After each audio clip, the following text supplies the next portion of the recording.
Tom Luongo, producer of Gold Goats and Guns newsletter. Welcome to the Competent Investor. How are you?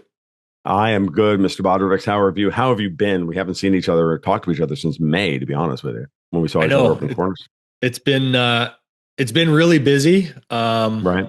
for me. I mean, obviously this was a very quick transition for me that Mhm. was very unexpected. But life throws you curveballs sometimes, and that's okay. Yep. I'm grateful for people like you that I still have contact with, that I can still build with and build off of, hmm as well as an excellent audience that has an appetite for hopefully more objective, or just a different way of thinking about all of these happenings in the world. And it's never been more important to try and make sense of all of this stuff, right? No, I agree completely, and it is interesting. I remember when I first got summarily let go at Newsmax, which is the inciting incident for what happened now, which is why Gold Goats and Guns exists, right? I got I got an email that wound up in my spam folder saying, "Hey, we no longer need you're done." Um, it's about the most unprofessional way one can get fired. It was not, I don't put it honestly on Newsmax as an organization. It was the guy who was actually running the department at the time. He's no longer there. Like it's not a big deal. I understood what the problem was. I could kind of see it coming anyway, that they were in a position where they needed to make some serious changes. Um, and I just said, okay, well, thank you. I reached out to Chris Ruddy, thanked him for giving me the opportunity, and was able to stay close enough to the organization through my other contacts with them, and got through it. And by the end of that summer, we launched Gold Goats and Guns, and that was that. And then we just worked and worked and worked and worked and worked until we are where we are today. So, Mhm. I all I can say is that I wish for you the same level of success, and just stick with it.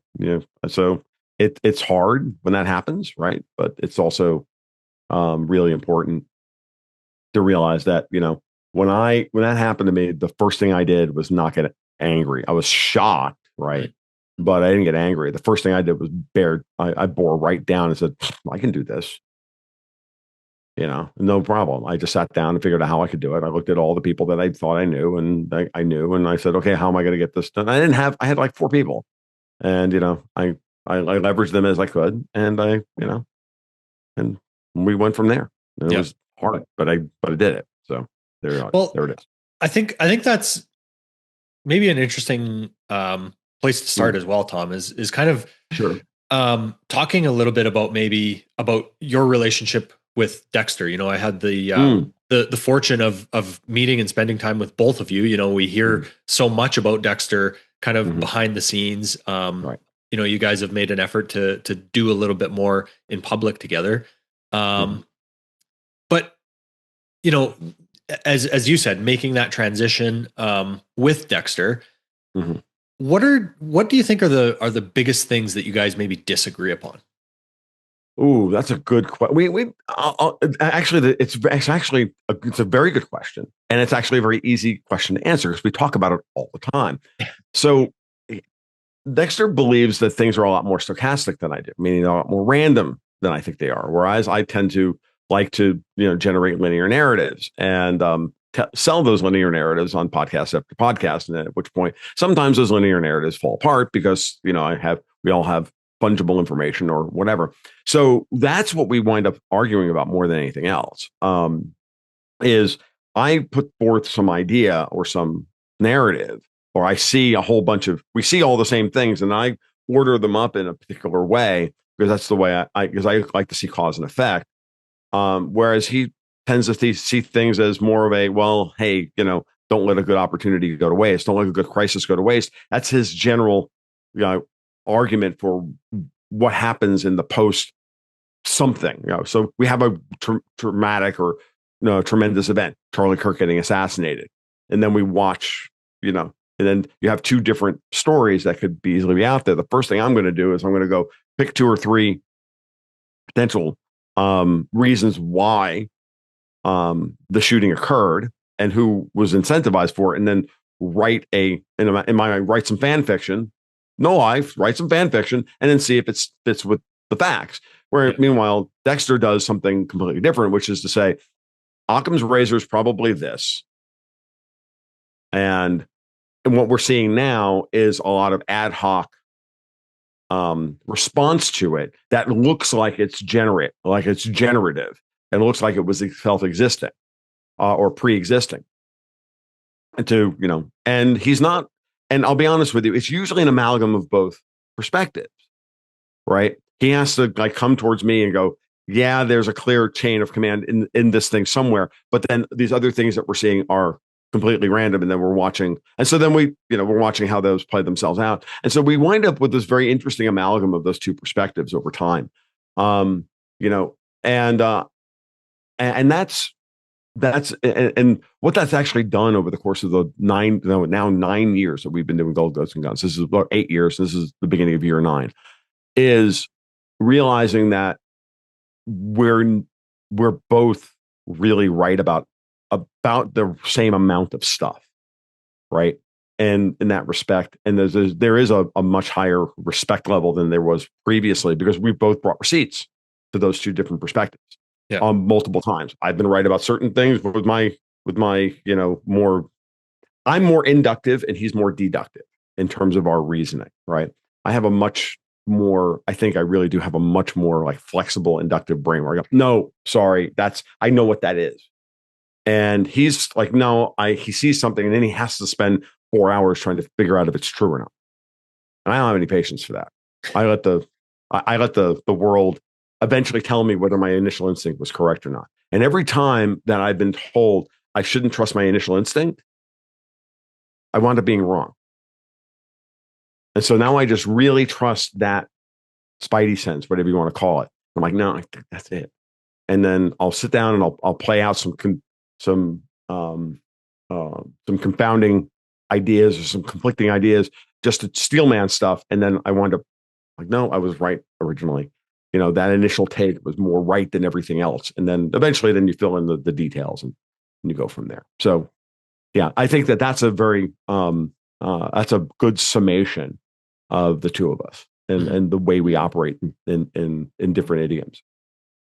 So let's take that example, Tom, if you wouldn't mind, the assassination of Charlie Kirk. In your, let's say, your framework, what do you think that catalyst is? The inciting point to what is the end game of that inciting incident? Oh yeah, that's a very good question. So by the way, I am, until proven otherwise, I'm going with the official story. And I know that's going to disappoint a lot of people in the audience who want to go down a whole bunch of rabbit holes that, he was shot by a guy with a finger gun, I just don't buy it. So I also don't buy that it was 30-06. Maybe, I don't know. There was a 30-06 shot because I heard it. I'm like, that's 30-06 or that's 308. That's they're basically the same thing. But the downstream effect was to be a warning to Donald Trump. It could be a stochastic bit of violence, right? Stochastic random event that burbled up out of the zeitgeist that was set in motion, that something was eventually going to burble up out of this. And eventually we were going to get this event. Eventually someone was going to take a shot at Charlie Kirk and they were going to be successful at it. And then you just watch everybody, use that event for their own purposes. That's what I think has been happening since then. I also believe at a certain level that Tyler Robinson was probably being, for lack of a better term, groomed in order to get him to the point where he would do that. So they were increased. So whoever was wanting to send that message. Okay. Now you can also believe, and I'm perfectly, again, I am going with this particular incident or this particular framework, but it does not matter if you disagree with me or not. It does not matter. What matters is it's clearly was a message being sent by whomever. And my personal opinion, I think that's I think it's the king. I think it's Davos. I think it's whoever you want to put it yourself in that framework, because they're the ones that have the most to gain from this. They have the incentive structure. So they're clearly involved at some level. We may never know what the truth is, but the search for the truth is actually the distraction. What matters is the message that was sent. And I think, as always, the goal is chaos. And I don't mean just general chaos. I mean a very specific kind of chaos. And it's the kind of chaos from an investor perspective you need to understand, which is this. Everything that Donald Trump is doing at a domestic level, every single thing he is doing is to recapitalize the middle class of the United States. Because the way you stop the stochastic violence of Tyler Robinson, this is why I actually prefer to look at it this way, because this is a thing that Trump is trying to solve. Okay. And we're going to see a whole bunch of stochastic violence and a whole bunch of directed violence that's going to look like stochastic violence. And we're not going to be able to tell the two apart. But we have to stop that by giving people hope. We have to stop that by stopping the revolutionary impulse that comes from taking away people's access to the wealth and capital formation system, which is what we have. Okay. And that's why Fannie and Freddie need to come out of conservatorship and need to be relisted. That's why, the government needs to be cut in half. That's why these things need to occur. And everything Donald Trump is doing, and Scott Bessent, and yes, even Jerome Powell, what they're doing is setting that stuff in motion. And the people behind them, mostly Wall Street, are going to get paid both rightfully and wrongfully for the things that the assets that they have. And I'm speaking specifically to their positions and their complicity in what happened to Fannie and Freddie back in 2008 and how they're going to profit from it when it goes to IPO. But we have to create a process by which the kids of today, like my 19-year-old daughter, feel like they have the possibility and the option to earn enough money, buy a starter home, to start a family, and to be able to be a part of that system. And in the wake of COVID inflation and 15 years of zero bound interest rates and unbelievable inflation in housing and everything else, and all physical assets, and rents out of control because private equity is buying up the houses and then jacking the rents up to 3 times the other rate, and blah blah blah blah, all that stuff, every goddamn bit of it has made them feel like they don't have any skin in the game. And those are very dangerous people, because they're going to be seduced by the siren's call of the unquenchable envy of Marxism on the one side, or they're going to chuckle and collapsitarian on the nihilistic libertarian sovereign individualist right. Neither of those things are healthy for a civilization. They are both, at the end of the day, because the political spectrum is not a line but a circle, they're exactly the same thing. And both of those things have nihilism at their core, and they're anti-civilization. And my libertarian brethren need to get their heads out of their left brain dominant asses and realize exactly where they are, because they are part of the problem. I'm talking specifically I can name them all because they're all on Twitter, and I'm starting to block every one of them. Daniel McAdams, Chris Rossini, I can name them all. They're all wrong. Every freaking one of them. Rand Paul, Thomas Massey, all of them. They're all wrong. It's what I ran into when I was at the Mises Institute this time last year, and I'm watching them purity spiral into irrelevance. Good. Hopefully they will never darken the political shores ever again, because when they were called upon to serve the society that they say they want, they chose not to. We know the Marxists are going to act that way because that's explicit in their ideology. But even the hardcore libertarian right, even they're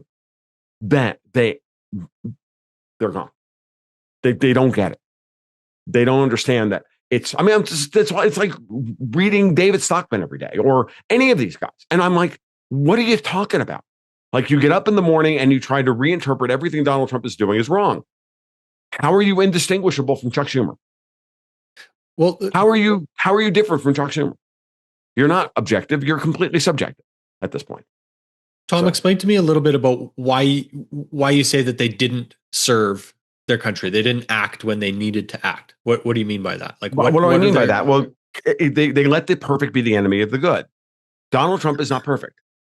Scott Bessent's plans are not perfect. There's going to be some authoritarianism in all of their plans. They're going to have to do, like, these are the same people that have been looking to Vladimir Putin over in Russia and seeing how he saved Russia, and then seeing that Trump is literally just like running the same playbook, but Trump is evil and a dictator, but Putin is, a great guy. Like, excuse me, but the way Putin saved Russia was to nationalize whole industries that were in the hands of globalists, handing that money and power back to the people, liberalizing the power of the presidency. You use the unbelievable power of the Russian president. You think our president is powerful? Forget it. The Russian president has had 10 times more power than our president does. He had to do all of that, put the oligarchs back in the box, and literally take control of the country and act in many ways like an authoritarian dictator, where, and I'm okay, and I'm not saying I'm okay with that. He used the power of the presidency to create Russia as a country, and now he's backing off by deliberalizing. I mean, the last thing they went through in 2019 was to liberalize and devolve power out of the presidency, some into the Duma, some into the state councils, all this stuff. Alexander Mercouris and I covered this in great detail back in 2019, 2020, when it was happening. We did podcasts on it on my show. I did podcasts on his show. We talked about it at great length back then. So for those of you coming into the middle of the conversation, if you look at what Donald Trump is doing, like, the Libertarians are being knee-jerk, and they're saying, well, he's taking a 10% stake in Intel. He's nationalizing Intel. That's authoritarian. Well, yeah, it is, but it's also necessary, because we don't have a country right now. Okay, we don't. We have an open border. We have 100,000 people dying of fentanyl overdoses every year. We've got governors that are in open freaking revolt against the federal government. We've got all these things that are happening. We've got an entire generation of kids that don't even feel like they care about whether America lives or dies or not at this point. Maybe 2 generations, if not 2.5 generations. And you think we have a country?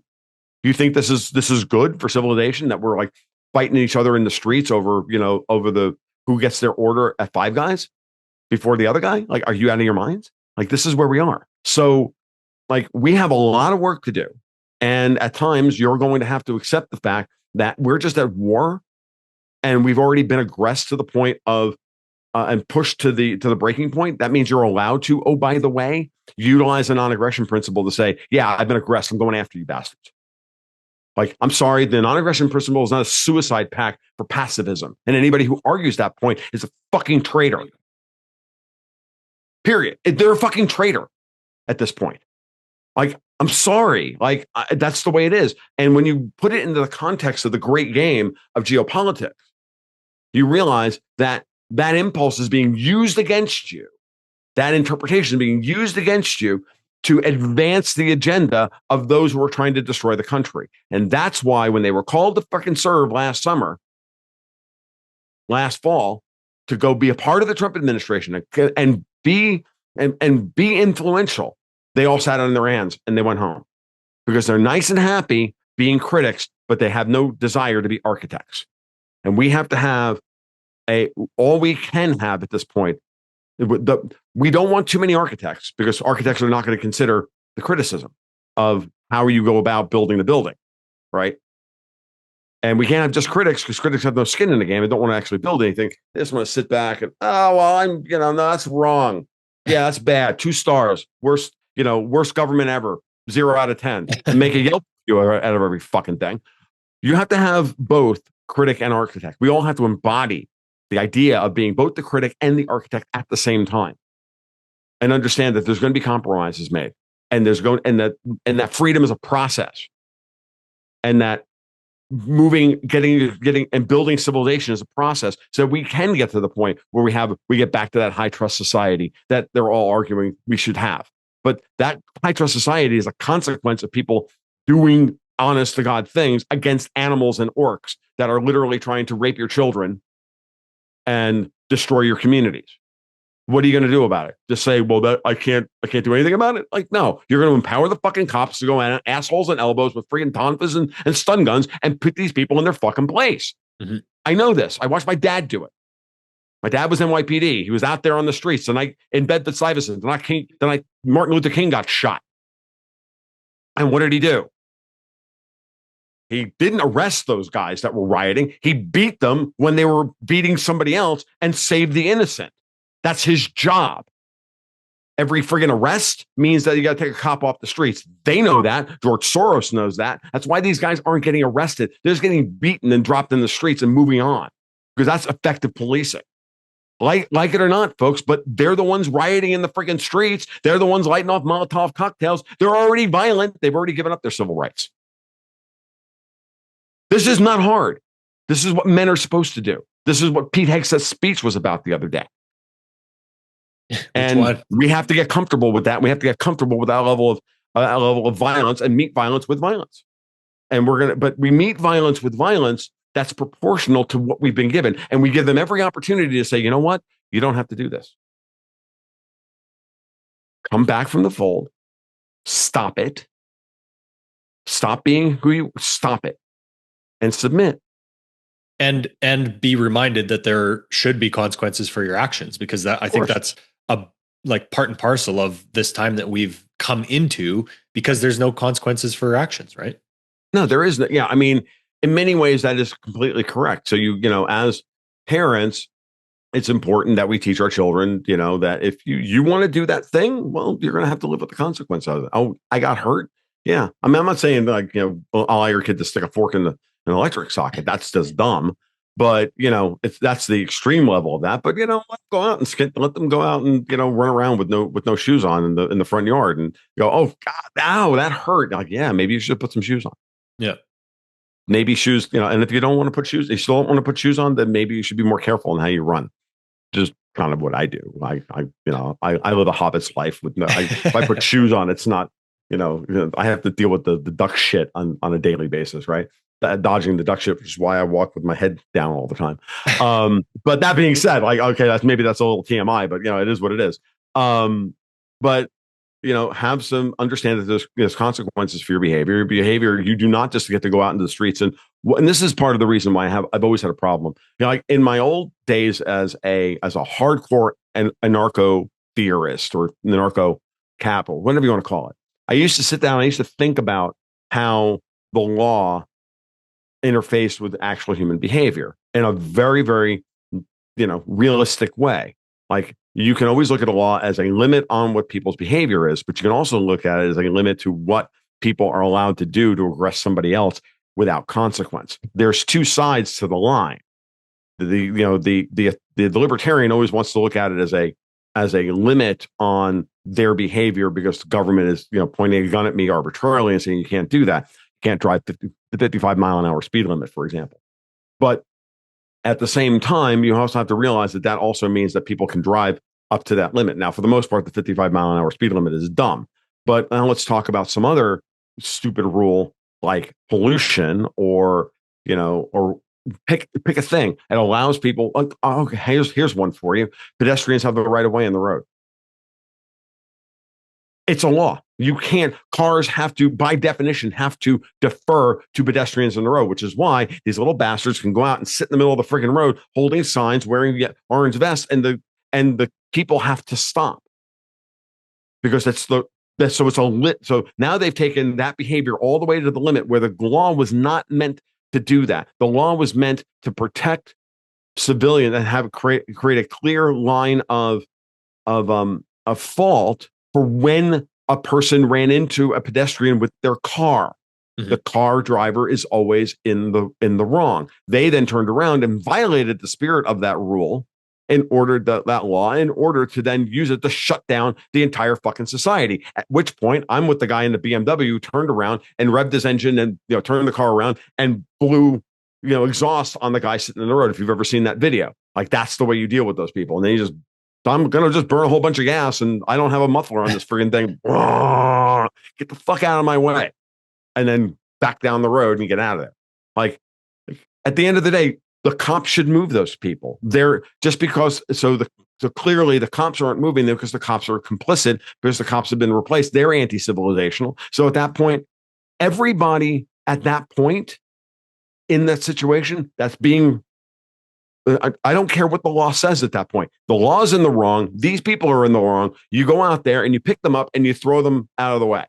And if they start to climb back into the middle of the road, you beat the fuck out of them and then put them on the side of the road so they can't come back into the middle of the road.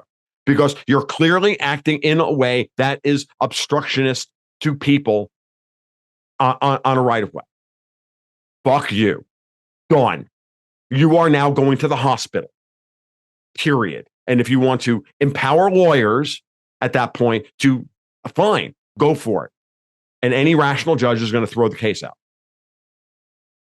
And the mayor, if the mayor was not also compromised to give into this communist bullshit and this anti-civilizational bullshit, would say, yeah, we're not enforcing that rule. Or, oh, by the way, directive to the police department, we're suspending that rule about pedestrians in the streets. We're changing that rule. We're suspending it. No, get these people, clear these people off the streets. You know, needs of the many outweigh needs of the few. I don't care. Mm-hmm. You know, that's it. And I don't care if my libertarian brethren think I'm a fascist. So, Tom, let's go back to kind of like yes, for unfiltered Tom. Yeah, Tom, there you go. It's fine. Let's go back to kind of talking about let's say what's actually happening in the world as a function of this change, of this pushback. You know, you mentioned Trump's visit with the king earlier.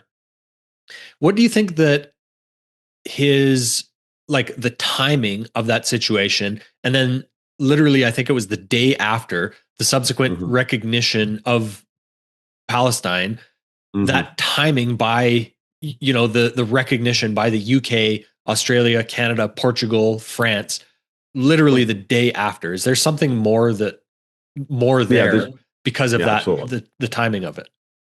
Yeah, no, it was very obvious that from the beginning, when you go back now in retrospect, that Keir Starmer offering a second visit to the state visit to Trump, and they tried to get it done in July, and Trump then put them off, which I thought was hilarious, by the way. Oh, by the way, yeah, I'll meet with the king on my time. Right. So,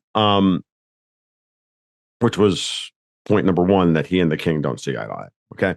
And then the second thing is, yeah, so he goes and meets with the king. I think he offered terms of surrender to the crown for the 250-year war that they've been prosecuting against the United States. The king said no, because he's a good globalist cuck, or he is what he is. I don't care. Pick your poison as to what faction Charles actually represents. He could be wearing multiple hats when it comes to this. I don't care. It does not matter.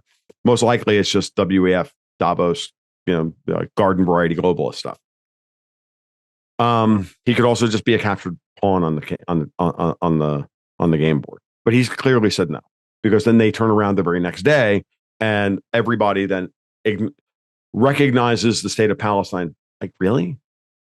Like, what is that about? Like, there is no Palestine. There is no government in Palestine. There is no nothing. Like, the people in the Donbass have been fighting for their independence against the Ukrainians for 10 years. And you people can't even begin to think about recognizing them. They held referendums, they held votes, they didn't engage in terrorism, folks, like until the Ukrainians engaged in terrorism against them. So, like, the whole thing was clearly just a political operation to make Donald Trump look bad, and to as always with those people, wrap themselves in the moral high ground, because they've already defined the whole Israel-Gaza thing as Israel bad, Gaza good. Now, I'm not saying in any way, manner, shape, or form that I think Israel is the good guys here. I think they're both bad guys. I think Hamas is a bunch of horrible fucking people that kill kill Israelis. I think they're backed by the freaking British.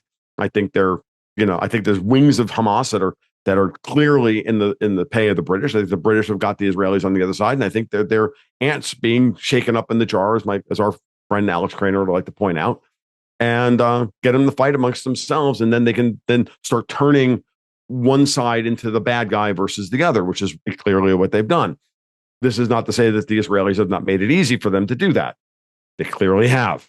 Mm-hmm. So so salt all this to taste, and then ask yourself, why are the Israelis doing this? And then there's 100 different answers that you could possibly give to all that. At the end of the day, it's not really that important. But what is important is that doing that was meant one, to kind of also potentially break down the Abraham Accords, as well as insert themselves dominantly as a dominant player into whatever outcome is going to occur when Donald Trump tells the Israelis that's enough, which he's already done.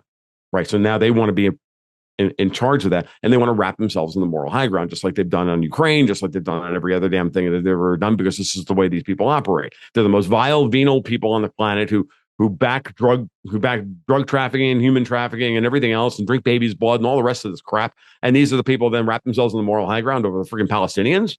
Really? Like, as everybody's like, what about, the stuff going on in Africa? What about the stuff going on in Southeast Asia? Like, people are getting genocided every freaking day on this planet. Nobody gives a crap. But all of a sudden, the Palestinians matter. They're the only thing that matters. Like, how about the people in Ohio that are, I've got Walking Dead areas of Ohio that desperately need some friggin' help. And it would be nice if, like, Europe wanted to give the United States, who's supposedly broke, by the way, some help, but like rehabilitating Ohio. But apparently that's not going to happen either. Like, all of this crap that you hear on a day-to-day basis is all such self-serving nonsense. It's all just self-serving nonsense. I can't stomach it anymore. And so that's what I think is going on there. I mean, clearly. And then right after that, so we have that. Then we have the Palestinian thing. And then the next day, Trump turns around and nukes the H-1B visa program, which was another way of saying, oh, by the way, because the H-1B visa program is I personally, I will go to my grave on this one. It's to get another one of these stupid City of London, king-backed, bad programs designed to replace Americans with foreigners in high-paying jobs. Like, the great replacement theory is true. Off to say that it's not. That's like saying the sky's not freaking blue on a day-to-day basis. Like, what are you kidding me? Like, these people lie so friggin' often about everything that when they say the sun rises in the east, I have to actually go freaking check, right? So Trump nuking H-1B was basically saying, that's enough. The invasion of Indians into our unskilled Indians into our country, stealing jobs from white people, is over. It's done. Forget it. Stop. And now that has direct ties back to London, because it's clearly obvious that London has been driving this. Let's replace all the world leaders with Indians that we control in corporate boards, CEO positions, middle management, mayorships, this, that, everywhere else. I mean, you think it's just Sadiq Khan? Like, go through the whole list. Nadella at Microsoft, when they replaced Jack Dorsey, they replaced him with, go through every freaking where. 75% of Canadian trucking companies are now owned by friggin' Sikhs. Like, is it higher than it's that? Everywhere. Yeah. I thought it was like 83 or something like that. Is it even higher than that? Oh my God. The last number I heard was 75. Okay. That was 6 months ago. So, I mean, maybe I'm wrong. Maybe it's even worse than that. And they're importing how many hundreds of thousands of Indians into Canada every day? They want to double the population of Canada in the next 5 years. Why? Because they want to create an unstable system on the northern border to constantly harass the United States with an endless stream of poo coming across the northern border. I'm sorry, that's just where I am. And I'm, like, yeah, that's nice. And the worst part about it is that every Indian who's come over to the United States, honestly, feels exactly the same way I do. Like, the same people that represent the honest immigrant impulse that my parents and my grandparents, my grandparents went through as Italians, or the Irish, or the various waves of immigration to the United States. All these people, they left India, they left Italy, they left Ireland in order to come to America to seek their fortune. They sought that fortune, they made that fortune, and then they assimilated into the middle class. No one here, and the same thing's happening in Canada. These people are not assimilating. Like, it's ridiculous. And we're supposed to treat them exactly the same. We're supposed to treat both classes of people exactly the same way. No, of course not. So it's just, I'm like, no, absolutely not. Assholes and elbows, send in the military, send in ICE, send them all in, get them all out of the country. We've got 30 million people who live here who should not be here. That's it. And I don't care if that causes a housing crisis. And I don't care if that causes, I don't care about any of that stuff because we've got 30 million kids, we got 30 million people in the United States, or we got, 10, we got 10, 15 million, young people they're in their 30s now who are still living with their parents. Yeah. So no, they're going to come in and they're going to buy those homes, and we're going to relist Fannie and Freddie. And we're going to give them good terms in order to get them in those homes. And we can start recapitalizing the middle class. And of course, that's not going to be allowed. I'm serious. Like they're going to try and secede 15 states in the union in the next 6 months. I'm dead serious, Tom. They're going to try this.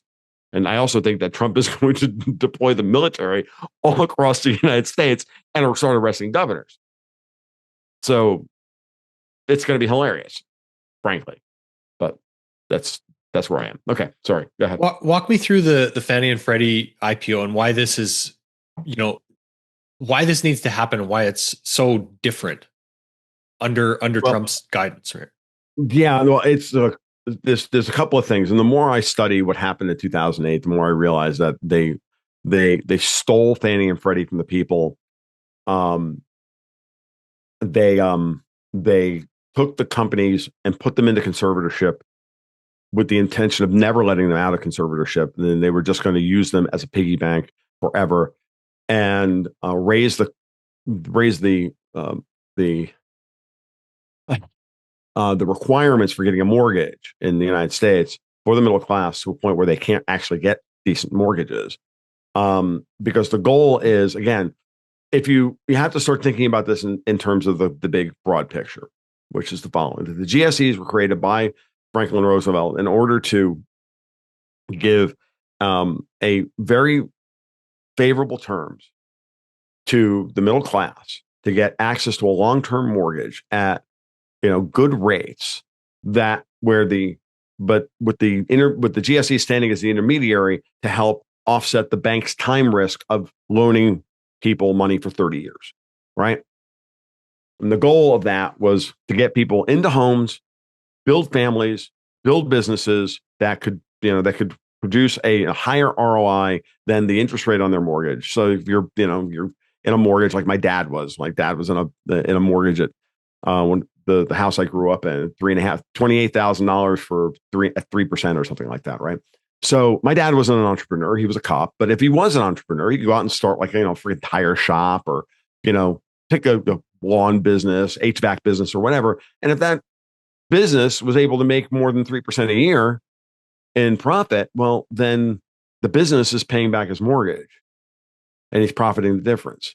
So the government-sponsored mortgage was designed to take what should have been, under normal circumstances, without that, a 3.93 mortgage, meaning the bank bank borrows at 3 to lend at 9 because of their time risk, and they'll be on the golf course at 3, right? To get it back to the classic 3.63, borrow at 3, lend at 6, be on the golf course at 3. That 3% got split up and socialized across the GSEs, the pension systems, the insurance companies, and still the savers, right? The people that they're paying 3% to, the underlying 3% to, meaning the depositors in their bank, because they're paying the depositors 3%. That's why they're borrowing at 3. They're lending at 6 on the golf course at 3, or whatever that is. If it's 2.5 or whatever it is, doesn't matter. The important thing here is to understand that under normal circumstances, to get that 30-year note, the bank would have to take on more than 3% risk. But if that profit gets sliced and diced and socialized across the entire economy, where everybody's incentivized and everybody gets 50 basis points or 75 basis points for their troubles over and above what they would normally get, well, guess what? Everybody wins, right? And now you're building a system. Now you're building an economy from the ground up that is the envy of the world. Well, clearly, if you're, the evil fucking British Empire, the last thing you want is for the American middle class to do this, because your goal is to reconquer your colonies by destroying the middle class and then setting forth that process of radicalizing the younger generations into either, again, the unquenchable envy of Marxism or the nihilism of the hyper individual libertarian, both of which are anti-civilizational, both of which fundamentally weaken the weaken the country and weaken the spirit to rebuild the middle class, right? Everybody just checks out and says the system doesn't work for me, and then the system collapses from within. So why is Fannie and Freddie important? Because right now we have onerous and terrible 30-year mortgage requirements. There ain't no way that a kid in their late 20s, early 30s, a man and a woman making like, 35, 40 grand a piece, 40, think about this. This is really important. You had millennials who entered the job market in the low 20s, right? They've worked their way up. They're now making in the low 40s. My daughter just started, like minimum wage now is $30,000 a year. But those 30-year-olds, those 35-year-olds are still making 40, 45, right? They can't make enough money to get out of their parents' basement. Okay. They can't do it. Like, unless they scrimp and save every dollar they have until they can come up with in their mid 30s enough money for 20% down on a mortgage, because they don't have land that they can offset with to have any equity. And they're going to have to literally put $70,000 on the table or $40,000 on the table to buy a $300,000 house, whatever the math is. I'm just throwing numbers out there. You know what I mean? 20% down on a $300,000 house, you got to come up with $60,000. It's a lot of money. And most people don't have $60,000 just sitting in the freaking bank, right? So, and then you're going to take that capital and you're going to put it into this mortgage. Like, there goes your entire nest egg. And you got to hand it to the fucking bank in order to, are you kidding? Like, the system is so designed to destroy the middle class that now, yeah, you can qualify for an FHA loan, blah, blah, blah, and only put 3.5% down, fine. But it's a lot. All of these things are a lot harder, and they're a lot harder to do. And if you're starting your own business and you own your own business, you're not on a W-2, it's nearly impossible to get through underwriting because of the stupid shit that Dodd-Frank put in place, that Elizabeth Warren, lopped on top of it, and the Federal Reserve lopped on top of it with the CFPB and the Federal Reserve, like all this stuff. I have been running around for 2 months now, 2.5 months, trying to get a friggin' simple cash out remortgage at 60% loan to value ratio against my house. Right? Can't do it. Every time I think I'm through underwriting, they come back with some other thing and some other thing and some other thing. They just string me along. And they're doing it on purpose. And I think part of it, I think they're doing it on purpose. And the other thing is that they just keep saying, we'll have to cover our asses. And, every day it's another thing. It's another thing. It's another thing. And I'm like, dudes, I should have been out of underwriting 2 months ago. But this because I'm not on a W-2, right? I'm not an employee of somebody's business. I'm self-employed, and self-employment is very, very difficult, especially if you have any kind of tax avoidance strategy in the United States that everybody does in order to, stop paying ridiculous amounts of taxes, like basic everyday, LLC structures in order to, avoid paying $40,000 or $50,000 a year in income taxes. Like, seriously, if you've never done self-employment tax, which I have, and you're like, you realize just how unbelievable it is. But if I had been doing that, well, I would have gotten this mortgage ages ago. But because I choose not to pay friggin' $18,000 a year into Obamacare, I have to be given the runaround. This is what everybody deals with on a day-to-day basis. Since I started talking about this issue, I've had dozens, if not 100 friggin' people come out to me and say, be it from bankers or underwriters or friends or family or anybody else, they're like, yeah, it's insane. It's so fucked. It's off the charts how fucked it is. So that has to end. Mm-hmm. The Fannie and Freddie IPO, the FHFA needs to be destroyed. It was created to put Fannie and Freddie into conservatorship. Their rules are retarded. And I know what the plan is because I've talked to people in the administration. They're going to IPO the damn thing. They're going to wind down the FHFA. Bill Pulte's going to go back to the private sector, and they're going to move it over to HUD or some other organization, and they're going to take the government's stake in the company, the sovereign wealth fund, and then use it to pay for Obamacare or Medicaid or whatever. That's what they're going to do there. But they have to. But they have to declare an emergency in housing. Get rid of Dodd-Frank rules by declaring an emergency and suspending Dodd-Frank, and then turn around to be able to lend to people at a reasonable rate so we can start rebuilding capital within the middle class.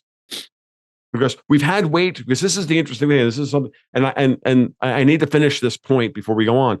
I've had a lot of conversations with people about, oh my God, housing is screwed in this country, and and the inflation and this, and everybody's doomer boomering, including like my friends Dave Collum, my friend Dave Collum, who I've literally argued in public about this with a half dozen times. So I'm not throwing Dave under the bus here. He and I have had these public debates on this, very public debates on this. And, and so I think it's fair to invoke this here. But Dave's analysis about, the valuation of the S&P 500 and housing, they're not wrong. But I kind of looked at it on the other side of it. I go back to what I said earlier. I said, basically minimum wage or entry level jobs in this country are $16, $17 an hour. That's roughly $32,000 a year. Now, if you're looking at a young couple, 20, 22 years old, 22, 23 years old, you figure they get moved up to around 35 grand a year. Income times 3. They both make 35 grand a year. And you go in to get a loan. That means they can afford, they make 70 grand. That means the income times 3, they can afford a $210,000 starter home, which is about the cost of a starter home in America. 2-1 or, 2-1.5, 1,200, 1,300 square feet. You should be able to find on a halfway decent lot on the outskirts of a city. You should be able to find that house for that price, $210,000. You're not living in Brooklyn. Sorry, but you're also not living in Brooklyn making 35 grand a year either. You're living in a suburb of Orlando. I'm trying not to use like my hometown as an example, or you're a suburb of Jacksonville or Atlanta or whatever. And Ohio or Iowa or wherever. You're living outside of Des Moines, for Christ's sake. You should be able to easily find a house for 200 grand, right? And find some halfway decent entry level work for that amount of money. That seems like a start. So we've already had a lot of the wage inflation necessary. Is for the kids. The problem is what I talked about earlier with the millennials who came into the workforce at $20,000 or $25,000, have worked their way up to 45. They can't afford the next step up house, right? Income times 2 is 90. Now they can only afford 270. And the house they want to raise a family of 5 in or 4 in is 400 grand. Yeah. They're at their income times 5, income times 6. They're the ones who can't get started. And that's what we have to fix. So, and I think we fix it in a variety. I think there's a number of different ways that we fix it. I don't want to go into all of them now because it's not necessary, but just understand this is the parameter of the problem. They're very smart people working on this stuff. But I think that, ultimately, if we can get the wage inflation up the middle class, and this is part of the reason why the boomers not leaving the CEO-ships, the boomers not leaving government and staying in the workforce until 75, and not because they don't want to give their companies over to Gen X because they've always hated their fucking children, what is such a problem, because they won't allow us to change the direction of the companies by moving into upper management, and then allow the millennials to move in the middle, truly into upper management and CEO-ships and board positions, get the millennials up in the upper management where they can make $75,000, $80,000, $90,000 a year, right? So there's this whole process, and the fucking boomers just refuse to leave the goddamn scene. And half of the reason is because they spent all their freaking money and they got $48,000 in their fucking 401ks, and all of their wealth is in their home. So we either have to mobilize the equity in their home or get them to move. But they want more money for their house than anybody can afford to buy from them. So the best thing to do is to monetize the equity in their homes. And this is why I keep going back to this idea of, that I floated about 6 months ago, and I think it's still floating around the administration, that they have to do a reverse HELOC against people's equity and just pay them for the equity in their homes, and then generate money off of that.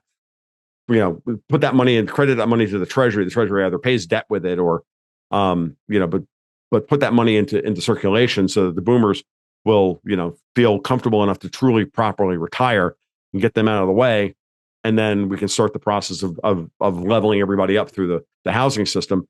And that's why Fannie and Freddie have to be IPO'd ultimately, because this is the fund, and this is the way you fix both the radicalization of the society and stave off the Civil War and, restart entrepreneurship and at a fundamental level. So I think from an investor standpoint, everybody really needs to start thinking about, well, how can we get this? What loan products can we start to develop? What can we do?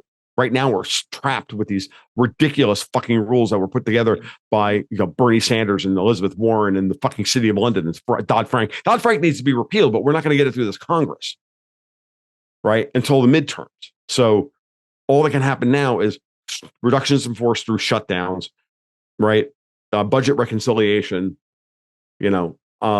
declaration of emergencies, all this, anything that doesn't require Congress can get done, where the executive branch can operate around a recalcitrant Congress is what's getting done.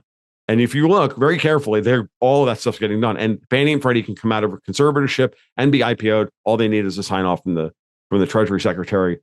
There's still negotiate. I think they're still in the negotiation phase over the details of how that gets dealt with. And there's a lot of verbiage out there as to how to deal with that process. The senior preferred shares, the junior preferred shares, how much dilution, what all that stuff. But the end of the day, like it's not that hard, as long as you have an FHFA director like Pulte and a Treasury secretary like Bessent and a president like Trump. They're all aligned to do what's right by the existing shareholders in Fannie and Freddie. We haven't had that. Yeah. Since 2008, we've had people who have been against that at some level or another, which is why it didn't get done during Trump's first term. So, Tom, a lot of this to me comes down to the price of money, right? Mm-hmm. What interest rates are and how that is able to, let's say, stand in the way or stimulate the economy. There's been a lot of issues, let's say public issues between Trump and Powell. Mm-hmm. Yep. You can give me your thoughts on if that's kayfabe or not, but it is. When we think about the path forward for the country and Trump, constantly banging the drum that he wants lower rates, do lower rates actually solve the problems? Well, this is the thing. It depends on what this is the problem that everybody's having to deal with. And again, I don't have a good answer. I don't have a definitive answer on this yet, because I kind of feel like Jerome Powell. Trump is changing the way we're funding the government. We're changing the way we do business in America. We're changing the direction of capital flow, as opposed to sending money out and getting cheap consumer goods back. We now want the money to stay here and rebuild, right? That changes the risk profile of the United States. So that means we also have to fix the budget. We also have to fix this. We also have to fix that. So the question of the price of money under the pure Keynesian model of Triffin's paradox of being the world's reserve currency and everything else, that scenario, right, is that's the rubric that everybody's talking about interest rates within. Right? Because that's what we've been trained to talk about, because that was the system we all grew up in. But that system's going away. Trump is clearly challenging all of that. Bessent is challenging all of that. The Federal Reserve is going to be reformed. I think that Jerome Powell is, setting the table for it to be reformed. And I think that goes all the way back to the first time you and I ever spoke about, my initial thoughts about the implementation of SOFR and how that interfaced with LIBOR and why SOFR was eventually going to win and all of that stuff. And if you don't know what those two things are, secured overnight financing rate is the dead indexing rate of the dollar now around the world, as opposed to the London Interbank Offered Rate. So no longer City of London is in control of the price of dollars globally. Now the American repo market and the American demand for dollars is, and that's being translated out to the rest of the world through a Federal Reserve and through a Treasury and through a tariff wall that can raise or lower the cost of international dollars, regardless of what the Fed funds rate is. Trump can alter the tariff structure so that we can have 2% interest rates here, but the cost of capital for dollars is effectively 5% overseas. We have he has set up the ability to do that, to have one par price for the dollar in domestically and a different par price for the dollar internationally. And structurally speaking, I think that's where the reform of the Federal Reserve goes. And I don't have a huge treatise on this. And these are the laws that have to be rewritten. And these are the Fed rules that have to be rewritten. Just in general, if you think about it, the Fed's job is to backstop the commercial paper market in the United States and provide the lowest cost of capital that we can get away with in the U.S. while preserving the international par value of the dollar and helping Trump create that tariff wall, right? And help create those two different things so that if we incentivize people to come and invest here, they can invest here at a cost of capital, say 2%, but as opposed to buying dollars from us and then invest those dollars overseas, having paid 5% for them or 4% for them or whatever it is. And it's that differential, and eventually that differential should go to close to zero and say be 25 basis points. But right now it's going to be high because the imbalance is so high. So as these things happen, so this is part of the problem with trying to analyze or think about these systems, because what the cost of capital should be, is because the system is changing, and Right. none of us have any experience dealing with the implications of that system. And this is exactly what Jerome Powell has said all year long before he finally cut rates. He said, I don't know what the effects of tariffs are going to be. I know what the inflation impulses are now. So but it's not like he doesn't understand what Bassett and Trump were trying to do. Clearly, he was using all of that as an excuse to keep the cost of capital high for the entire world, to give Trump extra leverage to cut trade deals, the trade deals that he has cut, which are all unbelievably in the U.S.'s favor. And because Bessent pursued a weak dollar policy, which pushed everybody's currencies up versus the dollar. And then Powell kept the cost of dollars high. And, effectively they got to borrow dollars against stronger currencies, and, just gutting the export markets of all these countries trying to import into the United States.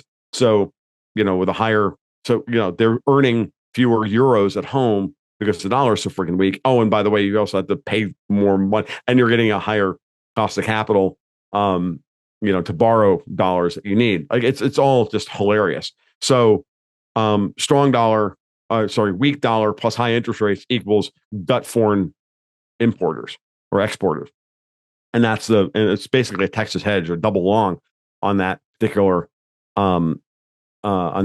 front.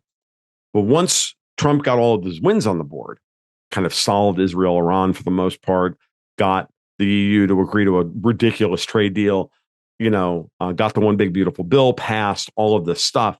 Then Powell's like, hey, you know what we can do? We can get rid of the 2% inflation target, which Powell was, this is Powell speaking, which I was never in favor of in the first place, which Bernanke put in place unilaterally back in 2007. So we're getting rid of that, and we're going to focus on the dual mandate. But specifically, we're going to focus on the labor portion of the economy, which is now aligning Federal Reserve policy with Trump's domestic and fiscal policy. This is what's happening. Like I can't make it any more explicit than that. Now, is Jay going to go slowly, cutting rates slower than Trump was? Probably. But I've said this before in other podcasts, and I'll reiterate it here. Everybody talks about, all the MAGA-tards like to talk about Donald Trump as being like Orange Jesus, right? That he's come back from, he's the billionaire that doesn't need this. He could live a great life on his own, but he's coming here to run the country, to save it, blah, blah, blah, blah. Well, one could make that same argument about Scott Bessent. Does Scott Bessent need to be freaking Treasury Secretary? He's a freaking billionaire. He doesn't need to do this. Same thing with Jerome Powell. I mean, Daniel DiMartino Booth, friend of ours, both of you've had Daniel on your show, half a dozen times. Daniel used to make this point all the time. Why does Jay Powell want a second term? Why did he want it so bad? Like, why would he go through this? He could have walked off into the sunset, let Lael Brainerd take over, go back to private equity and make billions of dollars because she was going to fuck everything up. And Powell knew exactly what she was going to do. No, he chose to go through all of that pain, to take all of that opprobrium, to shepherd SOFR all the way through to the end until it's now the law of the land, and raise interest rates and do what shepherd through, trying to deal with the mistakes. And the best people can come up with is that Jerome's worried about his legacy. That's a bullshit argument. It has nothing to do with that. Powell doesn't care. He's doing what's right. It's like Trump is doing what's right, and what Bessent's doing what's right. And those three guys are all larger than life figures, immensely successful men, and immensely egotistical men. So are they going to clash a little bit? Of course they are. Is that healthy? Yes. That's my perspective. You can salt that to taste. You can write that. You can write that down. You can take out a 0% loan against that. I don't give a shit. Buy yourself a clue. There it is. That's what I think. But Tom, when we think about this 2% inflation target, and if Powell has truly, let's just call it, abandoned that target, what does that actually mean? If we end up having and holding a higher inflation rate than 2%, doesn't that also really, stand against, like, exactly opposed to rebuilding the middle class? Because Yes and if you're no. I don't. I spending, just don't. I don't think that the 2% inflation target. I think the 2% inflation target was designed to ensure that the middle class was gutted. I don't think Powell abandoning the 2% inflation target is saying we're going to have 3% inflation, or we're going to accept 4% inflation. I don't think that at all. I think Powell knows that inflation is whipped, and he's got so many of these deflationary forces that are happening, both demographically and AI and this and that and everything else. Like, I don't think any of that's going to be quote unquote inflationary long term. If you look at where the um the bulk of inflation comes from, right?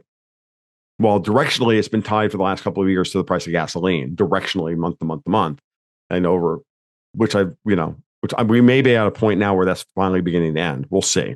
And that, to me, was commodity cost push inflation. But the overall magnitude of the inflation year over year, year over year and whatnot, was all driven by things like housing and healthcare and now it's going to be electricity is the big buzzword for the day. But it's all these things that insurance costs, all of these things that were all financially driven by way too much money floating around the system.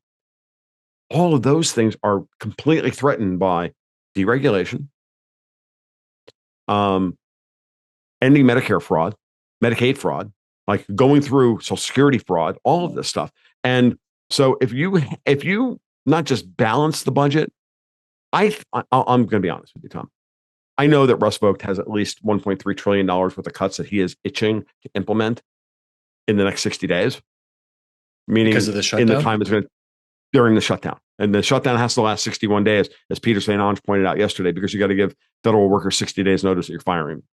So on day 61, that's when the rug gets pulled. That's when everybody goes home.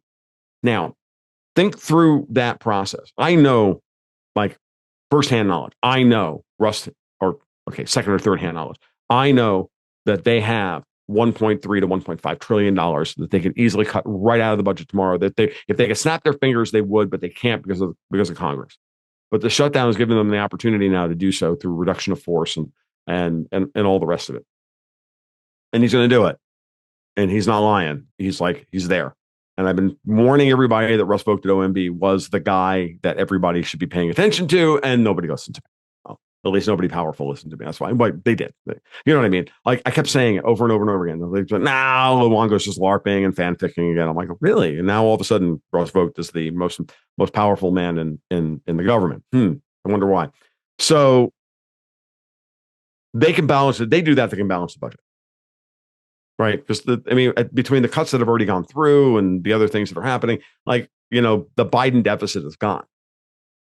Now, do you think there's not another $1 trillion worth of waste within DOD, the intelligence services, this, that, everything else? I think so easily. I think we can find at least another $1 trillion, which means that what happens when we find that out? And we can give everybody a tax break. And we have these other deflationary things that are happening here. This is all deflationary. I mean, you're pushing a lot. You're not spending $1.7 trillion in deficit into the economy, raising prices every year. That's gone.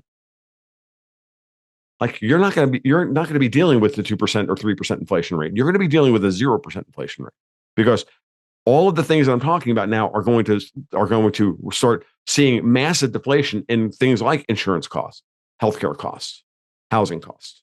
And I don't mean just like, I don't think housing prices are going to drop significantly. They may drop in certain markets. There's going to be rotation. That's not what I'm talking about. I'm talking about the cost of maintaining a home, the actual true cost of maintaining a home, especially if they bring interest rates down. All of that stuff is going to push a lot more money through the economy, the productive portion of the economy, and not through the financial portion of the economy.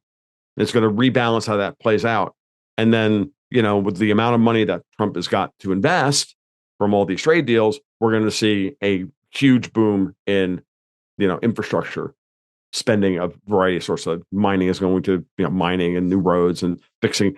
We have infrastructure work that needs hundreds of billions of dollars, not trillions of dollars worth of, bridge repair, road repair, everything else in order to get this stuff done. So there's so much to do. And I think just that's not going to be inflationary. That's going to stave off deflation. So how far down the road do you think that those deflationary forces actually start to come into play here, Tom? Because I think that they're seems already like here. a longer road for I those mean, I types of think they're already forces. here. I mean, true inflation's been running less than 2% for most of the year. On a daily basis. I haven't looked at it recently. Let's see where it is right now as we're sitting here doing this. If I can actually get to the actual data and they not try to sell me their stupid system. What's the yeah, their front page has gotten really annoying. The true inflation rate right now is 2.25%. And yeah, okay, that's fine. And it's been flat for months on end now. I mean, it's been variable. It's been as low as, I mean, in April it was 1.2%. So I don't know. I mean, I look at it and I say, you know, it's not, it's not a dire scenario because I think we're going to have wage growth greater than 2% going forward. Because, there's going to be, I mean, look at GDP growth was revised up for Q2 up to 3.8%. We haven't even gotten started yet. And I'm not a huge fan of GDP. I mean, I got to throw the numbers out there that we have, right? Like the CPI is a bullshit number. The jobs number is a bullshit number. The GDP is gross national spending, yada, yada, yada. There's all these things. I'll be happy with GDP like being flat as long as we're spending more money on the productive portion of the economy rather than the waste and fraud portion of the economy, which is what we've been doing. And because that waste and fraud is being used to create chaos within the country that is actually retarding the productive capacity of the country. So, that money is going to pay for Antifa riots. That money is going to pay for cops that don't arrest anybody. It's going for judges that don't put criminals in jail. It's for all of these things. It's going for H-1B visa holders that are sitting in Mumbai making 65 grand a year and leaving, an American on the side of the road scrambling.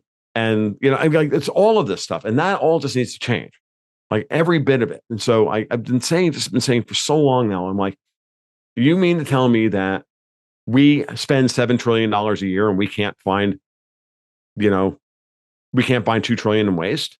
Really? We spent that much money in 2019. Why is 2025 so goddamn special? It's not hard. It's a matter of, well, they can't do it because and I hear the same stuff out of all these people on a regular basis. Well, they can't do it because of Congress. Like, really? Have you listened to what the American people are saying? Really? Have you watched how Donald Trump has outmaneuvered Congress over and over and over and over again? And like, you're just not listening. You're like everybody. What really frustrates me, and I don't mean to be mean about this or rude or anything else. I'm like, I really wish that the general commentary in the space was just higher level. I want people to stop using the same arguments they made 15 years ago. We're in a different regime today. And we all should be like really talking about what we think is going on, as opposed to just running the scripts in our heads and, based on, whatever we used to be taught, whatever we think we know. Like, here's one for you, Tom. If you ask I don't care if it's Grok or ChatGPT or this one or that one, they'll all say the same thing. Most of them don't think that the boomers have started retiring yet or dying off. Meanwhile, and we keep talking about like the whole boomer problem and unfunded liabilities and all the rest of it, as if the boomers haven't died off yet. And yet 25% of them are in the ground. We're at least, we're nearing the top of the boomer die-off rate and the maximum carnage it's going to cause fiscally in the United States. We're within 1 or 2 years, we're within 2 or 3 years of the peak of this. And then we're going to be on the downside of it. And you don't think that's going to have like profound effects on things like housing? And it's the biggest generation ever. And then they're all, and the nursing homes and the healthcare costs and everything else. Like, but I hear these arguments on a regular basis that literally come like, it's like I'm listening to the same crap I listened to when I got radicalized by this stuff back in the early aughts. Like back there, toward 2010, 2011, 2013. I'm like, they're all still making arguments like Jim Rickards just published The Death of Money. And no, we're in it now. It's happening. It's right here. And we're in it. And we're not. And so many people are just thinking, I just can't take it anymore. And so, because I don't want to feel like I'm the only guy thinking like this. You know what I mean? And I know that I'm not, but I don't want to feel that way anymore. I want to feel like I can have collegiate conversations with people on Twitter that actually take all these things into account. And that's not what's happening. Mm-hmm. What's happening is a lot of people are crashing out, holding on to old arguments that aren't valid anymore, and are either doing so because they're either doing so because their business model demands that they do so, and that's their audience, or because they really aren't nearly as sharp as they always were, and they were riding a wave that I wish it wasn't that way. I really wish it wasn't that way. I'm not saying that I'm so wise and insouciant and ahead of the game that I thought through every one of the potential problems that are out there. No, that's what I mean. I know I'm only looking at a small portion of it. That, as much as I try to look at everything, I know that I'm still only maybe seeing 30% of the picture, 35% of the picture. So why can't we actually talk about all the big stuff? Like, if I hear one more person tell me that Japan is going to implode, I'm going to scream. I'm like, Kyle Bass has been making this fucking argument for 20 years.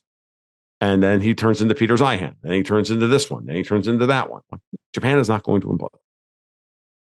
The Bank of Japan has beaten these guys over and over and over. My mind went with that is there's so many of these different situations that we have to look at, that we have to have an opinion on, that to understand it deeply is kind of a challenge. But to be able to talk through it and figure it out, I think to your point is where the value comes from. But explain to me, what you said Jim Rickards was talking about the death of money, right?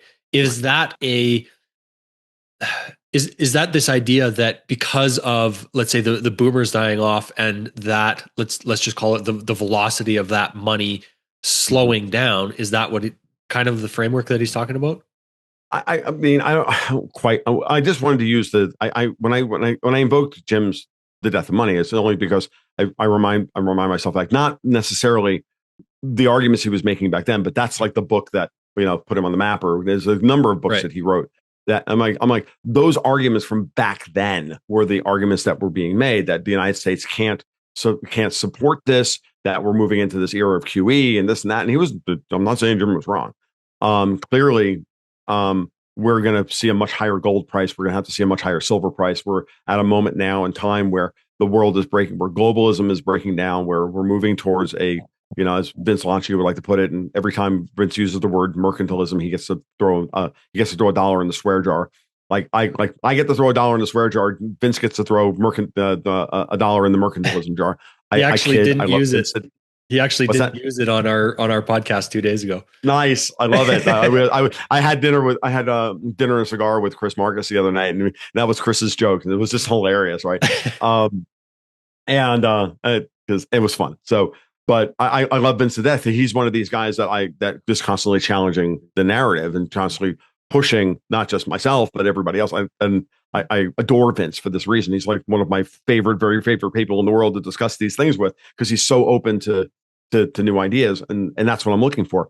And but what I meant by I think that what Rickards was talking about back then, if I remember correctly, and forgive me if I get this wrong, and forgive me, Jim, if I get any of your arguments wrong, because I'm now pulling stuff out of the gray matter from 15 years ago, is that we are entering a phase of money printing to support asset valuations that can't be sustained. And so then we went through the entire massive inflation of the zero bound era, where the Fed wasn't even a central bank anymore. It was just another freaking Eurodollar producer. That's what the Fed is, the zero bound. It has no ability to control the cost of capital. But we've clearly changed that dynamic. Like, that dynamic is no longer holding true. And then the bigger question is if we're analyzing the world from that perspective back then, today, that's the wrong framework. That was a LIBOR system. That was a coordinated global central bank policy. That was clearly the preparatory work for moving individual central banks towards a global central bank with a global central authority, as Jim was talking about back then, with the UN would be the would be the global government, and monetary policy would be set by the IMF and the BIS, and everybody else, and sovereign nations will go away, and because money was going to die, and that the only people who could actually pay for all that would be when the central banks go broke for the central banks of the world. Right. And that was clearly the plan. And I didn't argue with Jim back then at all. I thought he was right. Right. And I still think that, but anybody who's still arguing from that perspective is out of his mind. Because they're just not looking at what's happening. What's happening is that the world is breaking up into currency blocks. It's what's happening is the world is buying gold like you would not believe. And now, and to Jim's credit, he's now saying exactly the same thing. Gold is now, becoming a thing. I don't think gold and silver ever become. I don't think silver ever becomes a monetary asset. So I read some stuff, some comments from Jim recently, and I'm like, I don't buy the silver angle on it at all. I think silver is an industrial metal, and until the day comes when central banks start putting it on their balance sheets, fine, but they're not. And until that point, the gold to silver ratio is still continuing to go up through time as silver loses monetary character because of it's such a good metal industrially for so many things that are important for high tech and for the future economy that we're building. That Mises's regression theorem says silver is never going to regain its monetary character. It's going to be replaced by Bitcoin, and it is being replaced by Bitcoin. So what's happening? It's a gold and Bitcoin bimetallic standard now, not a gold and silver bimetallic standard. That's my view. But clearly we're moving towards where we need pristine collateral. That's the ultimate argument.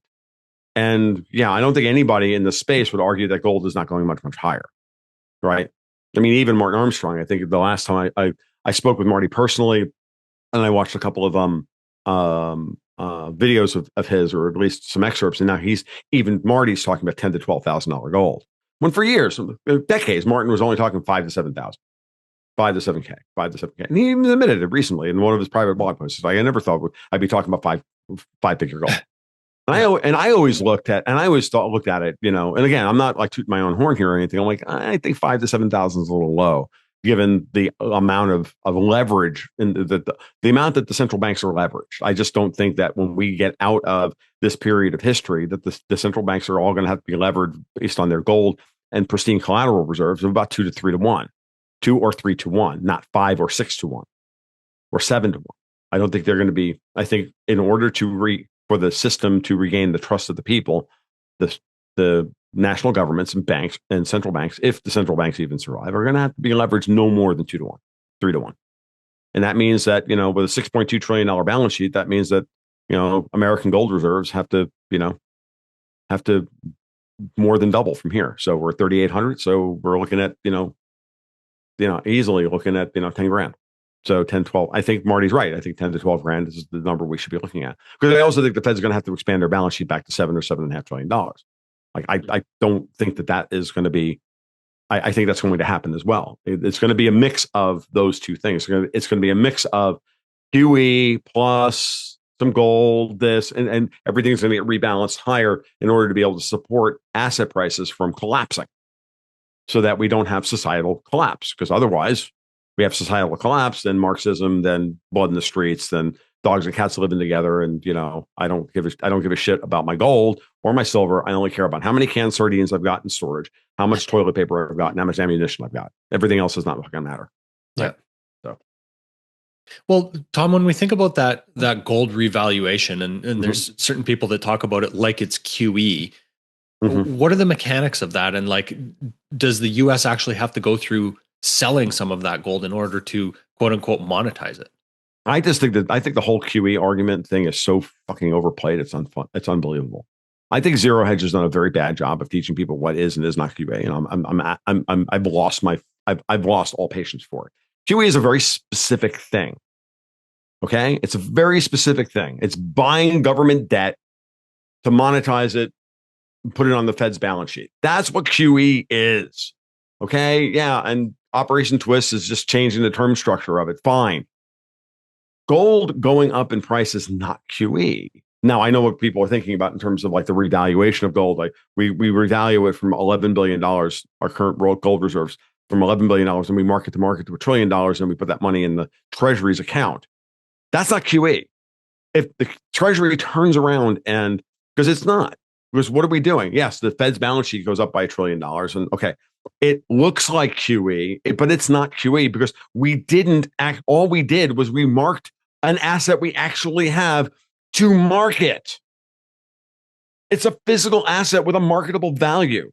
The Fed could sell that 8,100 tons of gold tomorrow and actually get $1 trillion for it. Sorry, that's not QE. QE is taking a dead instrument, issuing new currency with it, and putting it on the Fed's balance sheet and levering it up through the banking system. This is not QE, folks. That's a fundamentally different thing. It's like everybody who complained that the bank term funding program after Silicon Valley Bank was QE. It was like, no, it's exactly the opposite of QE. It's just a collateralized loan above Fed funds rate, for Christ's sake. That's not QE. Danielle complained about this. I complained about it. So many other, and then we had just all this nonsense out there. Everybody wants to. This is what I mean by the level of the commentary. It's just not that good from people who know better. And that's not QE. It's something. I'm not saying it's not going to be inflationary or this or that or anything else. Fine, but it's not QE. It's very important that we use our terms properly and we don't just mix. We don't just play commie word games and label everything we don't like QE. Like everything commies do. Everything they don't like, they label capitalism or racism or sexism or misogyny or whatever. Like it's the same thing. This is exactly what the fucking hard money crowd does. Everything they don't like is QE. Like, no, you want the United States to, because here's the thing. When people make that argument, then you have to ask, what's their motivation for that? And I'll tell you exactly what their motivation is. It's exactly the thing I complained about earlier in the podcast. They want to be right and they want the United States to fail because they hate their fucking country. And because they hate their country, they will go out of their freaking way to make bad fucking arguments about what's actually going on. And that's what's actually happening. I can't tell you and make it any more explicit. Peter Schiff hates the United States for what they did to his dad. And that's what animates everything he does. Everything. And fair cop, to be honest with you. Doesn't make him a good analyst. Like, it's all bullshit. Like, at the end of the day, it's all nonsense. Like, the words that come out of his mouth are incorrect. In the big macro picture, yeah, he's got some things that are right. But when it comes to like this kind of thing, are you kidding me? Seriously? Like, who's listening to him anymore? Like, the only reason they let him on CNBC is because he's a joke, and they like making fun of making fun of the hard money guy, and it gives the rest of us a bad name. That's why they let him on. I'm at that point with all of this stuff, and I can't take it anymore because we have a country and a world and a civilization to save, not anybody's ego to salve about being right. When I was first hired by Newsmax, or I was in the interview process with basically the assistant publisher and the woman who eventually became my editor. Apparently, I was doing really well, and then she finally asked me the most important question of the entire interview. So, what's more important, being right or being honest? And I said, being honest, because if it's more important for you to be right, then you're going to fight for that decision you made to put that particular stock in the portfolio that you were wrong about. And as opposed to admitting the fact that you were wrong and that you're honest about it, and you just tell your subscribers, nope, we made a mistake and we're moving on. Yeah. Okay. This is what I'm getting at. There are way too many people who have been trained. We train our financial analysts the same way we train our politicians, never show weakness. I was taught that by Newsmax. Like, the way to write a financial newsletter is to be like Donald Trump. Yep, that was a mistake. Moving on.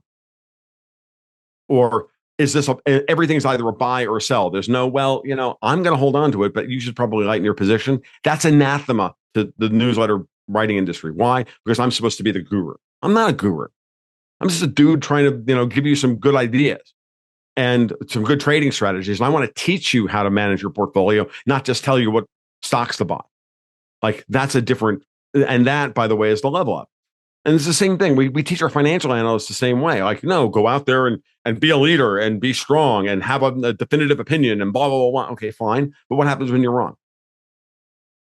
What happens when your thesis is incorrect? As opposed to having and I thought long and hard about this. And this is the way I am, which is to say, look, I'm going to put this thing out there. I want you to think about it. I think I'm right about it, and I'm going to act as if I'm right about it. But if I'm wrong, if I come back to be wrong later, I'm going to say, dude, I was wrong about that. Yeah. But this is why I was wrong. And now you know why I was wrong. And now I'm going to update the thesis and update the process, and we'll move on and we'll get better. And that's an iterative process. And I just find there's so much of what we have is just kind of programmatic. There's so much commentary is just programmatic at this point. It's not collegiate, it's programmatic. And I find that very, very distressing. The farther this goes along here, and then of course it's like everything else. Well, the people who, and it's again, same thing. Like in politics, you never attack down. If you're the front runner, you never attack down because you have nothing to gain from attacking down, because all you're doing is giving free press to your opponent. So you never attack down. Anybody who attacks down isn't really winning. That means the polls are fake. They're actually losing. That's why they attack down. That's why Rudy Giuliani's career was over when he attacked Ron Paul in 2008 at the debate, right? He attacked down, and then he looked weak. And it destroyed his political career because he attacked the guy polling 3% when he was the front runner. Mm. Classic mistake. Well, I got news for you. Same thing exists very, very, I can, again, old politics guy, I can see that playing out within the commentary space. I see it everywhere. I see it in the politics space. I see it in finance. I see it everywhere, which is that there are strata. And, once somebody levels up into a particular strata, they never want to interface with the people in the lower strata than them. And I'm like, yeah, no, that's not the way I operate. Like I go on new podcasts all the time because I find this is how we can find new voices. Not just, you're an exception here because you and I have a long relationship from your previous job. And so therefore I want to help you do this thing. And I would never say no to you, Tom. But I get calls to come on like little podcasts all the time. And they're like, oh, would you really? I'm so happy. I'm like, dude, I'll do anybody's show once. Why? Because I might find some new brilliant voice in the space that is going to be able to, help all of us do our job. I think that's really important for all of this. And I think it's a very important point that's how we segregate and how we prioritize who are the voices that we should, and I don't say who the voices we should listen to and who the voices we shouldn't listen to, but more appropriately, the standard that we want to hold all of our commentators that we value to. Yeah. And if a guy is like here and he doesn't want to go higher, well, push him higher, or stop listening, or do whatever you need to do, vote with your feet, but push them higher. And my people push me every day, like hard. I know you're a member of the community. You can see it. You see it in the comments on the Patreon, on everything. And it's like, I get pushed daily. Mm-hmm. And I want that. I crave that because that's how I get better at this. So exactly in that theme, Tom, what do you think will I think just to simplify this, what do you think makes, let's say, a pass or a fail for Donald Trump's presidency here? He ran on this platform. Ooh, that's a really good question. He ran on this platform of peace. He ran on the platform of closing the borders. He ran on the platform of cutting deficits, all of these different things, government reform. And, we've made some progress in some of these. And again, I think, to give some credit where credit is due, I think a lot of these things are a complicated, long process that has to play out over a couple of years. Granted, what we see in the first, I don't know, let's call it 200 days, something like that, just over 200 days of his presidency, a lot of the conflicts around the world have not been solved. If anything, there has been some escalation or seemingly some escalation. Exactly. Like there's just so much of this that I think takes time on one hand, but at the end of the day, or at the end of a presidency, what do you think marks a pass or fail on his part? I think it's a very, I'm glad you took the time to set that up so I could really think, because I was thinking about it the entire time, because I was not expecting that comment, that question at all. So that was good. I appreciate this. This is a good question. And I think the first thing that popped into my head, and as I said earlier, I tend to like to go with my first instinct. is the following. It's very simple. Does Trump get a durable mandate at the midterms? Does he get a major pass by the voters in America? Meaning, does he get that 50 to 70 seat majority in the House that he earned in 2024, but they stole from him? I mean, they stole at least 35 House seats from him. They stole at least 5 Senate seats through vote harvesting after the fact. When it was clear on election night that they couldn't manufacture enough votes to take the presidency away from him, they immediately shifted. I could see it like happening because I was watching it all happen. You could see it happening that they were now targeting they stopped vote counting in like 35 to 40 House seats. They stopped counting on like 5 Senate seats. So what's really important for Trump is not all of these things that you and I've talked about, like Fannie and Freddie, which is going to happen, or any of this other stuff. What's going to be important here is that he's maintained the trust of the American people to give him the durable majority he needs, the real majority he needs in both the House and the Senate to complete the job in the last 2 years of his presidency and hand it off to either Marco Rubio or JD Vance or whomever in 2028. I know he likes to troll everybody with Trump 2028, but I don't think he's running again. He's not. He's going to be 82 years old. He already looks tired. Like, job well done. He's done. So that's what I would consider a pass. And because it would imply 2 things. One, that he actually made the case with the American people. That's one. And 2, he cleaned up the voter rolls enough to get a closer picture of what the country actually is, as opposed to the fake version of the country that the election results and the media like to present to us. Me personally, I think this country is something like 57-43, if not 60-40, quote unquote, red. That's what I think. Now, I also think the definition of red and blue have moved so far to the left that it doesn't really matter because Donald Trump is a centrist Democrat, not, a hardcore fiscal conservative, a hardcore Republican. I think he's the second coming of JFK, right? But he's running against open friggin' communists. So these are our choices. But there's still significant difference between these two groups of people. And I think when you look at it from that perspective,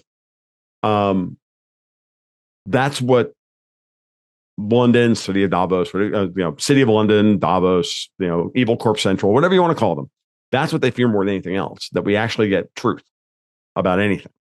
Mm-hmm. And so if Trump has revised the systems on which government operates and which our elections operate, and we get something closer to a real election in places like Arizona and Michigan and Wisconsin and Minnesota and Nevada and so many of these places, Pennsylvania, that he's made the case with the average person, not the person out on the lunatic fringe of financial and political commentary, which is what I do. Right? What I do is a very specific thing for a very sophisticated audience, right? And it's not for general consumption. The general consumption for average people is he doing the right thing by them? And if so, which I think he has done yeoman's work on that, I think he's turned losing issues into 80-20, what he likes to call 80-20 issues. And he's executed on those. And people see what he's trying to do, and they see what he's up against. And I don't think he'll have any problem selling that in the midterms. The question is whether or not there's going to be some wrinkle on the vote fraud for next fall that will preclude him from being able to do that. But if he does win a significant majority, it will prove those 2 things. 1, he communicated effectively with the American people, and 2, he cleaned up the system to the point where we got something close to the actual truth of what our elections are. And you'll know if he is successful on both of those fronts if a bunch of governors try to secede from the union between now and July 4th. Because their only move at that point is to try and go for the civil war strategy. That's it. That's the only move that they have on the board. And he's maneuvered them into that move. Mm-hmm. And if I wouldn't even say it's Trump, personally, I think Stephen Miller is the guy doing all of this. I've been saying this from the beginning. Stephen Miller is the guy you should be watching like a hawk, because he's the one who's putting the Gantt chart together. And between him and Trump and a couple other people, they know exactly what they're doing and how they're manipulating their opposition into bad moves, like the shutdown. The shutdown is a terrible move for them, and it signals to me that they are trying to go for setting up a Lincoln-esque moment for Trump.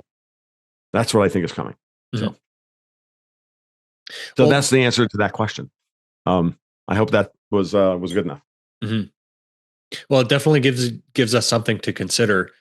Sure. Especially, again, reiterating the point that I think a lot of this stuff does take time to be able to not necessarily fix, but at least change meaningfully to have a new direction, or at least a more appropriate direction for a lot of these different issues that we're facing in the world. No, I agree. And again, this is, and it's hard for, I've gotten to the point now where the guy wasn't in office 30 days and there were already people screaming that he wasn't moving fast enough. As far as I'm concerned, all those people, to me, are foreign operatives. I'm dead serious.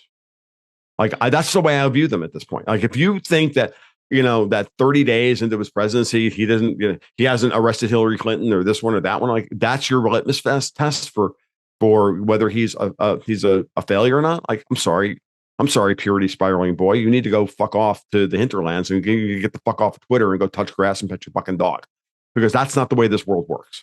Mm-hmm. And you know it. And you're being a child, and you're being a petulant child on top of everything else. So you're either being a petulant child because you are a petulant child, which means, yes, go out, touch grass, get the fuck off Twitter, and go pet your dog, or you work for fucking City of London. Which is it, Thomas Massey? And I'm calling him out directly, because fuck that guy and fuck Rand Paul. They're both Democrats as far as I'm concerned at this point.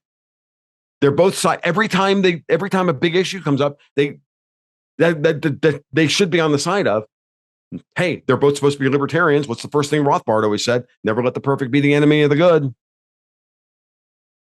You forget all that conveniently when it comes down to I have to fundraise for next year's primary. Yeah, go fuck yourselves, both of you. I'm done. Over. Finished. They both.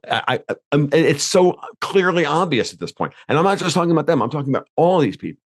Like, at this point, you have to ask yourself, what's your goal? Structure. And again, I go back to that whole idea of critics versus architects. I go back to, are you man enough to be an architect? And that means getting your hands dirty while you try and build something. And Donald Trump knows, a thing or two about getting his hands dirty to get something built, because he's kind of built some of the most impressive properties in the world. And if you don't think that he didn't have to grease a palm here or pay off a friggin' union boss there, like, what are you? What are you, 12? Seriously? Come on. Tom, one of the other things, or the let's say the last things I wanted to cover here with you is this change of the way that U.S. debt is handled. Not only handled, but let's say the places where we have the ability to put more debt. And of course, the stablecoin market is one of those big, kind of question marks at this point. Mm-hmm. How big do you think that market can actually be? Like, is this going to become a meaningful buyer of U.S. debt? Yeah, it's going to be, I think it's two things, right? Let's start with the first one. How much debt do we really need to buy if we balance the budget? We're going to have to sell when we balance the budget. Yeah. Now, the debt that needs to be rolled over, and it can be rolled over and sold to different people, right? The holders of that debt may decide to sell that debt to somebody else. So let's start with the beginning. Let's start with the basic one, which is that don't assume that we're going to be running a $1.7 trillion deficit going forward. The bigger question is, are we going to be creating money that, again, let's talk about the revaluation of gold, right? What if you revalue gold to, $3,900 an ounce? You use it to retire $500 billion worth of debt and, sell the rest of it into the lending system to issue local stable coins. But again, the Genius and Clarity bills are not finished yet, right? One has been passed, the other one hasn't. So until that whole framework is in place, this is actually a premature argument. The question you should be asking is, can that be the question you ask implies this question, is a better way of putting it, which is,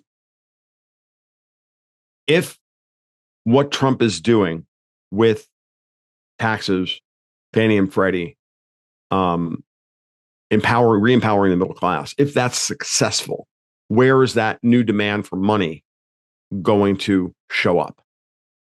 Who's going to, where is that? How is that money going to get instantiated? Is it going to come through the Federal Reserve System? Or is it going to go through the U.S. Treasury system and the stablecoin system? Yeah. Which then bypasses the Fed, goes directly to the local banks, right? And then that money is spent locally into the economy, lent into the economy to build local businesses. The banks get the direct dividend benefit off of this, and the shareholders in the banks, because the reserves are now monetized directly into products, into businesses and development in the local economy. That money stays there, is then paid back as interest to savings holders, and the whole system is now, and the whole local banking system is now strengthened, and the demand for money locally continues to rise on its own, right? And if the banks are well managed and all of that is backed by hard and pristine collateral, meaning you seed that system, say, with the revaluation of gold. And now I'm just purely vamping, Tom. This is all just coming into my head as I answer this question to you, because I hadn't really thought about this. So let's think about it this way. You want to add that money into the system, and this is Treasury stablecoins backed by pristine collateral,